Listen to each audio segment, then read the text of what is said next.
Hola, en este video vamos a hablar acerca del cálculo del tiempo de aislamiento y la duración de la cuarentena. Mi nombre es Lorena Hofmeister, soy socióloga, tengo un magíster en salud pública y un doctorado en ciencias de la salud. Trabajo en la Universidad Mayor, estoy a cargo de la Escuela de Salud Pública de la Facultad de Ciencias. Los casos deben estar aislados durante todo el periodo en que pueden contagiar. Ese es el principio que debemos seguir. Ahora, ¿cómo sabemos cuál es ese periodo? Eso depende de los síntomas. Cuando las personas con COVID-19 tienen síntomas, están en su periodo contagioso. Y dadas las características del diagnóstico de esta enfermedad, cuando las personas son diagnosticadas, ya tienen síntomas o están en los momentos previos a tenerlos. Por lo tanto, están contagiando. En su gran mayoría, porque la gran mayoría de los casos son sintomáticos. Cuando los casos se recuperan, cuando las personas se recuperan y ya no tienen síntomas, tampoco contagian.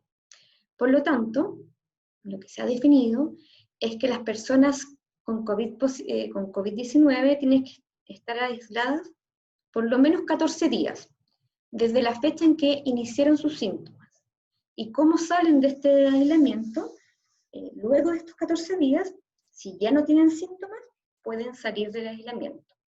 Por lo tanto, junto con este criterio temporal, tiene que haber un criterio de recuperación de síntomas.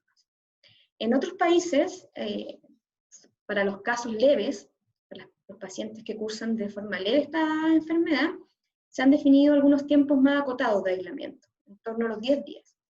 Pero siempre esta duración mínima depende de la remisión de los síntomas. La información mínima que necesitamos es la fecha de inicio de síntomas y también tenemos que tener información acerca de los síntomas que van teniendo las personas y cuándo dejan de padecer. En este calendario, el calendario de junio de este año, el día 12 de junio hay una alerta de una persona que consulta por síntomas sugerentes de COVID-19, que es José, tiene 28 años y es repartidor.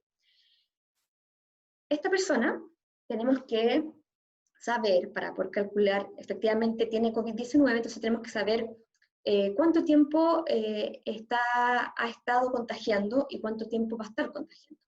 Entonces, bueno, obviamente se consulta acerca de los síntomas y se consulta acerca de cuándo empezaron, si fue el día 11, 10, 9, 8, etc. Porque importa la fecha de inicio de síntomas.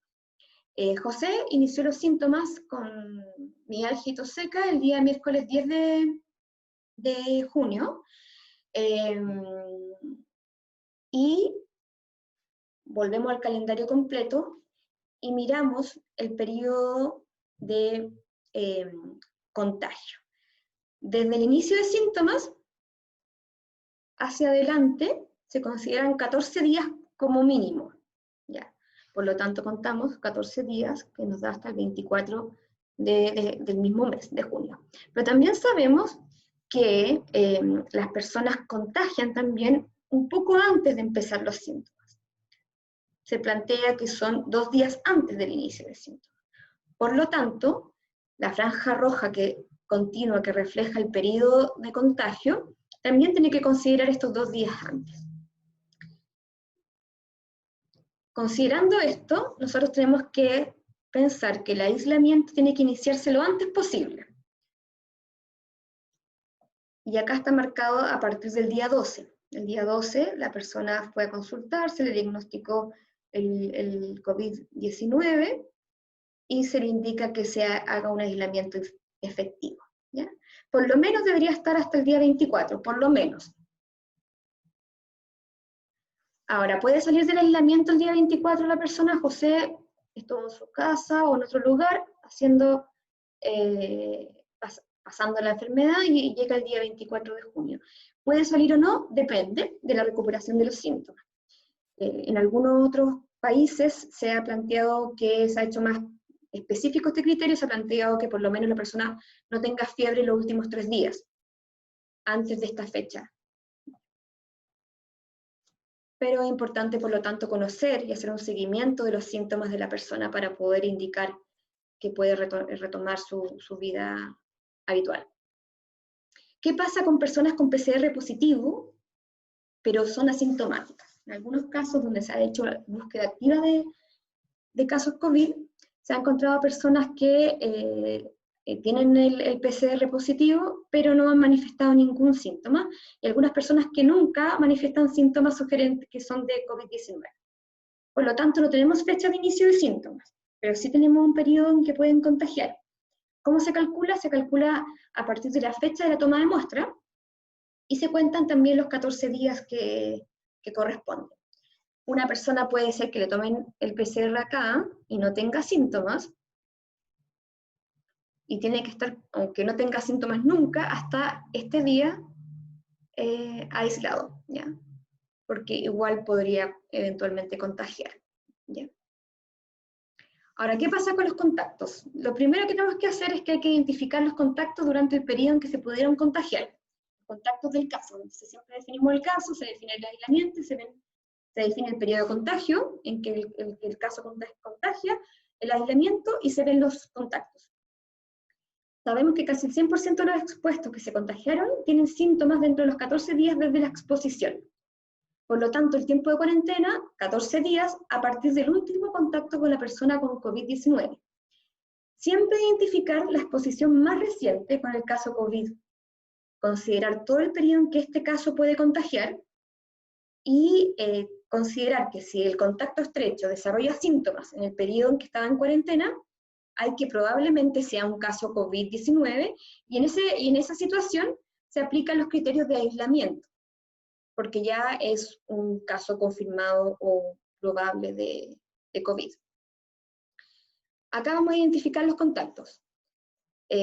Volvemos al esquema del mes, marcamos en rojo el periodo en que el caso podía contagiar, el inicio de síntomas y cuándo inició el aislamiento, y lo marcamos con distintos colores, ¿ya? Acá José, como no sabía, acá no tenía ningún síntoma, acá empezó los síntomas, pero todavía no había hecho un aislamiento efectivo, entonces esta lo marcamos acá como sin aislamiento. Es un periodo donde pudo haber contagiado. Los contactos pueden ser de distintos tipos. Tenemos contactos continuos, que son personas que viven viven a diario, comparten a diario de manera estrecha con la persona. Suelen ser las personas con las que viven, ¿ya?